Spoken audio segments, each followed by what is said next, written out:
পবিত্রতা ও বৈশিষ্ট্যে জমজম কূপ অনন্য।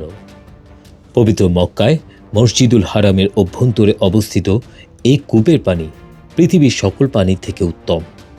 কাবাঘরের ফজিলতের সাথে জমজম কূপের মাহাত্ম্য ওতপ্রোতভাবে জড়িত। কাবাঘরের ইতিহাস ও জমজম কূপ একের সঙ্গে অন্যটি গুরুত্বপূর্ণভাবেই জড়িত।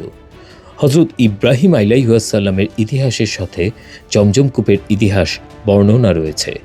আল্লাহ তাআলার হুকুমে হজরত ইব্রাহিম আলাইহিসসালাম যখন শিশু ইসমাইল আলাইহিসসালাম সহ বিবি হাজেরাকে মক্কায় রেখে আসেন, তার কিছুদিন পর আল্লাহর ইচ্ছায় জমজম কূপের আবির্ভাব হয়। পরবর্তীতে বিভিন্ন গোত্র ও সম্প্রদায় মক্কায় মানব বসতির সূচনা করে এই কূপকে কেন্দ্র করেই। কালক্রমে এদের মধ্যে একটি গোত্র ছিল জুরহুম গোত্র। জুরহুম গোত্রের লোকেরা হজরত হাজেরা আলাইহিসসালামের সঙ্গে চুক্তি সাপেক্ষে জমজম কূপের পানি পান করত এবং পরবর্তীতে কূপের নিয়ন্ত্রণ লাভ করে। ঐতিহাসিক বর্ণনা অনুযায়ী জুরহুম গোত্র যখন মক্কা শাসন করছিল, তখন একটি সময় তাদের মধ্যে ধর্মীয় অবক্ষয় এবং পাপাচারে লিপ্ত হওয়ার প্রবণতা দেখা যায়। তারা কাবা ঘরের পবিত্র মালামাল লুণ্ঠন ও চুরি করতে শুরু করে এবং জমজম কূপের পানি ব্যবহারে অন্যদেরকে বাধা দেওয়া শুরু করে। এই পাপাচারে লিপ্ত হওয়ার কারণে আল্লাহর হুকুমে এক সময় জমজম কূপের পানি শুকিয়ে যায় এবং সংস্কারের অভাবে একসময় কূপের স্থান বালি ও মাটি দিয়ে ভরাট হয়ে যায়। জুরহুম গোত্র খোজা গোত্র কর্তৃক ক্ষমতাচ্যুত ও বিতাড়িত হয়ে মক্কা ছেড়ে চলে যাওয়ার পর তারা কাবা ঘরের জন্য হাদিয়া স্বরূপ রাখা কিছু মূল্যবান জিনিসপত্র যেমন সোনার দুটো হরিণ এবং কয়েকটি তলোয়ার জমজমের কূপে নিক্ষেপ করে এবং কূপটি মাটি দিয়ে ভরাট করে ফেলে। এর ফলে কূপটি সম্পূর্ণরূপে হারিয়ে যায় এবং মানুষ এর বরকত ও কল্যাণ থেকে বঞ্চিত হতে থাকে। এভাবে প্রায় 450 বছর ধরে জমজম কূপ মানুষের চোখের আড়ালে ছিল, মাটির নিচে চাপা পড়ে।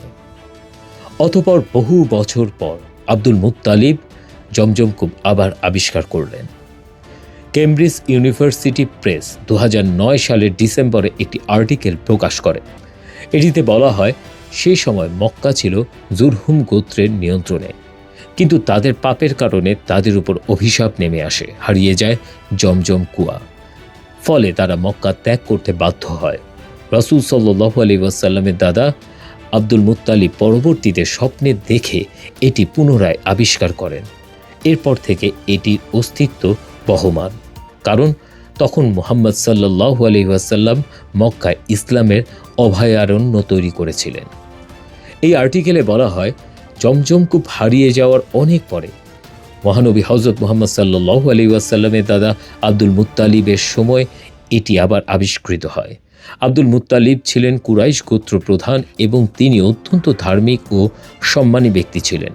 আব্দুল মুত্তালিব অনেক দিন ধরে জমজম কূপের সন্ধান করছিলেন, কিন্তু এর সঠিক অবস্থান কেউ জানত না। একদিন তিনি স্বপ্নযোগে আদিষ্ট হন। স্বপ্নে তাকে জমজম কূপ খননের জন্য নির্দেশ দেয়া হয় এবং কূপের সঠিক স্থানটিও নির্দিষ্ট করে দেখিয়ে দেয়া হয়।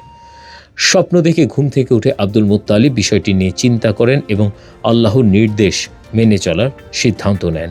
তখন তিনি তার পুত্র হারেসকে কিংবা অন্য বর্ণনা মতে জায়েদ বা অন্য পুত্রকে সঙ্গে নিয়ে স্বপ্নে দেখানো স্থানে খনন কার্য শুরু করেন। এই খনন কার্য সহজ ছিল না, কারণ কূপটি বহু বছর ধরে মাটির নিচে চাপা পড়েছিল। খননকালে কিছু কুরাইশ নেতা আব্দুল মুত্তালিবের এই কাজে বিরোধিতা করে এবং খনন কাজে নিজেদের অংশীদারিত্ব দাবি করে, কিন্তু আব্দুল মুত্তালিব তাদের বোঝান যে এই কাজ তিনি আল্লাহর আদেশেই করছেন এবং এর জন্য তিনিই নির্বাচিত হয়েছেন। ডক্টর মাওলানা মোহাম্মদ আবু সালেহ পাটোয়ারি জানান, খনন কাজ চলাকালে আব্দুল মুত্তালিব জুরহুম গোত্রের ফেলে যাওয়া কিছু জিনিসপত্র যেমন কিছু সংখ্যক তলোয়ার, লৌহ বর্ম এবং 2টি সোনার হরিণ খুঁজে পান। এই মূল্যবান জিনিসগুলোর প্রাপ্তি তার দাবির সত্যতা প্রমাণ করে। এরপর তিনি এই তলোয়ারগুলো দ্বারা কাবাঘরের দরজা ঢালাই করেন এবং সোনার হরিণ 2টি কাবাঘরের দরজায় স্থাপন করেন। অবশেষে আব্দুল মুত্তালিবের নিরলস প্রচেষ্টা এবং আল্লাহর কুদরতে জমজম কূপের পবিত্র পানি পুনরায় প্রবাহিত হতে শুরু করে। কূপটি আবার আবিষ্কৃত হওয়ার পর এটি এখন মানুষের জন্য উন্মুক্ত করে দেওয়া হয় এবং তখন থেকে হজযাত্রী ও উমরাহ পালনকারীরা এই পবিত্র পানি পান করার সুযোগ পান। আব্দুল মুত্তালিব এরপর থেকে হাজিদের জমজম কূপের পানি পান করার ব্যবস্থা করেন। এভাবে আব্দুল মুত্তালিবের হাত ধরে জমজম কূপ আবার পৃথিবীর বুকে ফেরত আসে এবং মুসলিম উম্মার জন্য এক বরকতময় উৎসের সৃষ্টি হয়। সৌদি গেজেট সংবাদপত্র অনুযায়ী জমজমের কূপটিকে বিশ্বের প্রাচীনতম কূপ বলে ধারণা করা হয়, কারণ গত ৫,০০০ বছর ধরে এখান থেকে একটানা পানি পাওয়া যাচ্ছে। সৌদি আরবের জিওলজিক্যাল সার্ভের Zamzam studies and research centre এই পানির কুয়োর মান, গভীরতা, অলমতার মাত্রা বা তাপমাত্রার দিকে নিয়মিত নজর রাখে। জমজম স্টাডিজ অ্যান্ড রিসার্চ সেন্টার এই কূপের পানি সরবরাহ ও বন্টন ব্যবস্থা পরিচালনা করে। এটি মক্কা ও মদিনায় ফিল্টারিং ও স্টোরেজ প্ল্যান্টের পরিচালনা ও রক্ষণাবেক্ষণের গুণগত মানের নিশ্চয়তা বিধান করে। এটি ৩০ মিটার গভীর, তারপরও এটি প্রতি সেকেন্ডে ১৮ লিটার পানি পাম্প করতে পারে। আরব নিউজ সংবাদপত্রে বলা হয়েছে ২০১৩ সালে ৭০০ মিলিয়ন সৌদি মুদ্রা ব্যয় করে জমজম কূপের পানি উত্তোলন, তদারকি ও বিতরণ প্রকল্প করা হয়েছে। মসজিদুল হারামের ৫ কিলোমিটার দক্ষিণে কুদাইয়ে এই প্ল্যান্টে ভূগর্ভস্থ পাইপের সাহায্যে পানি সরবরাহ করা হয়। এখানে পানি পরিশোধন করে জীবাণুমুক্ত করা হয়, পরে ২টি জলাধারে পানি সরবরাহ করা হয়। প্রথমটি কুদাইতে, যার ধারণ ক্ষমতা ১০,০০০ ঘনমিটার। একই সঙ্গে মক্কার মসজিদে পানির ফোয়ারাগুলোতে সরবরাহ করা হয়।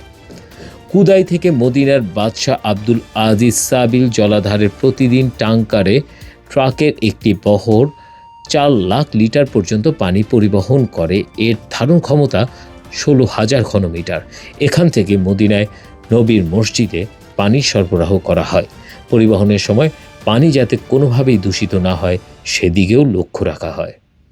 ডেস্ক রিপোর্ট, বাংলার আওয়াজ।